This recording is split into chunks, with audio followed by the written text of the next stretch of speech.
கர்த்தருடைய பரிசுத்த நாமத்துக்கு மகிமை உண்டாவதாக. இது ஒரு வேளை துக்கமாக இருந்தாலும் என்னுடைய சந்தோஷம் என்னன்னு கேட்டிங்கன்னா, அதிகமாக பிரயாணம் பண்ணுவார்.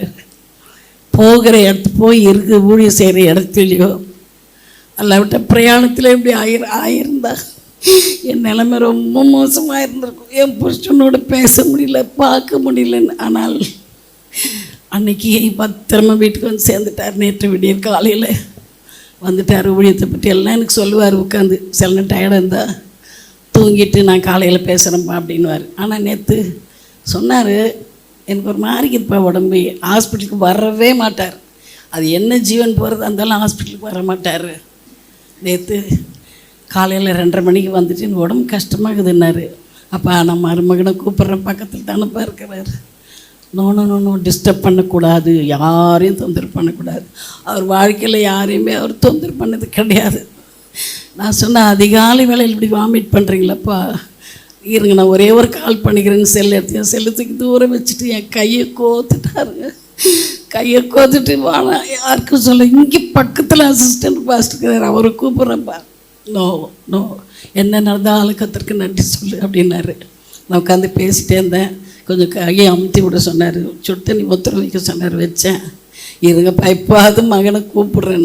நோ கர்த்தர் செய்ய நினைத்தது தடைப்படாது அப்படின்னு சொன்னார். எனக்கு கொஞ்சம் பயமாக தான் இருந்தது.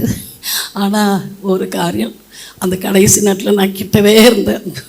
அந்த ஒரு பாக்கியத்தை கர்த்தர் எனக்கு தந்தார். மாத்திரமல்ல, என்னுடைய வாழ்க்கையில் எனக்கு கிடைச்ச மாதிரி மாப்பிள்ளை யாருக்குமே கிடைச்சிருக்க மாட்டாங்க. தங்கத்தில் தங்கம், வைரத்தில் வைரம். திருமண நாள் அன்றைக்கு எப்படி என் கையை பிடிச்ச அன்பாக இருந்தாரோ, நேற்று வரைக்கும் அந்த அன்பு கொஞ்சம் கூட குறையல. காலையில் கூட நான் ஃபோன் பண்ணுறேன்னு போது அந்த கையை இப்படி கோத்துக்கின உடனே சொன்னேன், ஏன்ப்பா வெட்டிங் மேட்ச் கிண்டல் பண்ணேன். ஆமாம் அப்படின்னாரு. கையை டைட்டாக பிடிச்சிக்கிட்டாரு. நான் போய் ஃபோன் பண்ணக்கூடாது என்று சொல்லி, அதே மாதிரி கடைசி வரைக்கும் ஜாலியாக தான் இருந்தோம். அவர் காலையில்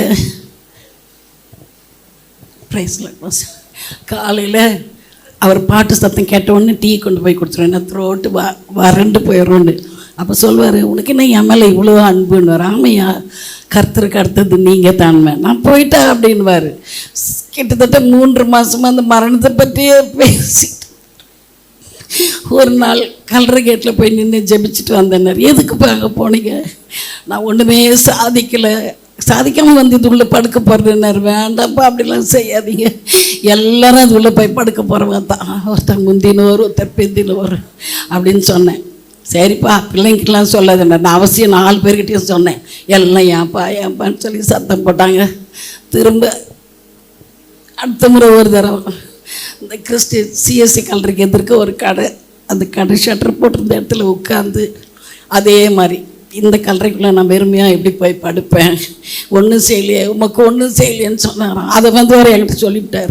திரும்ப என் பிள்ளைகளுக்கு நான் சொன்னேன், ஏன் டேடி இப்படி பண்ணுறீங்கன்னு. கடைசி மகளுக்கு தான் பயப்படுவார். பண்ணாதீங்கன்னு சொல்லிச்சு. நான் நடக்க போகிறது சொன்னேன், நீ ஏன் பிள்ளைங்கிட்டலாம் சொல்கிறேன். அது மட்டும் இல்லை, அவர் வந்து எந்த டெத்துக்கும் போக மாட்டார். அநேக ஊழியக்காரங்க இங்கே இருக்கிறீங்க, எந்த சாவலையும் அவரை நீங்கள் பார்த்துருக்க முடியாது. அவருக்கு ஒரு மாதிரி அலர்ஜி. எல்லோரும் அழகிறது, இப்படி கூட்டமாக உட்காந்து பார்த்தா அவருக்கு பிடிக்காதுங்க. எதுக்குமே போக மாட்டார். எனக்கு தெரிஞ்சு திருமணம் ஆகி 48 ஆண்டுகளில் அவங்க அம்மா அப்பா, எங்கள் அம்மா அப்பா, எங்கள் உடன் ஊழியர் ஒருத்தர் இருந்தார், ஒரு அருமையான விசுவாசி அம்மா. இந்த 6 இடத்துக்கு தான் அவர் போக வேண்டிய நிர்பந்தமாகி போச்சு. அப்போ ஒரு நாள் நான் விளையாட்டாக கேட்டேன், எப்பா ஒருவேளை நான் செத்தா கூட நீங்கள் இருக்க மாட்டீங்களான்னு. நோ கற்பனை பண்ணாத, உனக்கு முன்னால் நான் போவேன்னு சொல்லி நேற்று போயிட்டார். ஒரு பக்கம் சந்தோஷமாக இருந்தாலும் ஒரு பக்கம் என்னை விட்டு போயிட்டார். எனக்கு அவளை சொல்லுவார், நான் 80 வயசு வரைக்கும் வாழ்வேன்வார். சங்கீதத்தில் எல்லா சங்கீதங்களுக்கும் நான் ராகம் போட்டுட்டு அப்புறம் தான் போவேன்வார். அவர் வாழ்க்கையில் ஒரு எதிரியும் கிடையாது, யார் மேலேயும் கசப்பும் கிடையாது. அதுக்கு நானே சாட்சி, நான் மட்டும் சாட்சி. என்கிட்ட அவர் சண்டை போட்டதும் கிடையாது. உடன் ஊழியர்கள்கிட்டயோ, தெரிஞ்சவங்ககிட்டயோ, விசுவாசிங்கிட்டயோ, உறவினர்கள்கிட்டயோ யார்கிட்டையும் கசப்பு இல்லை. மருமகனுங்கன்னே சொல்ல மாட்டார், மகன்கள் தான். அவருக்கு 4 பேர் 4 பிள்ளைகள். பிள்ளைங்கிட்ட ஃப்ரெண்ட்லியாக இருப்பார், ரொம்ப ஃப்ரெண்ட்லியாக இருப்பார். என்கிட்ட தான் கொஞ்சம் கலாடா பண்ணுவார். அதையும் உடனே சிரித்து சமாதானம் பண்ணிடுவார். இப்படி ஒரு நல்ல மனுஷனை நான் இழந்துட்டேன். கர்த்தருடைய ராஜ்யத்தில் அவரை காண்பேன் என்ற ஒரு விசுவாசத்தோடு கடந்து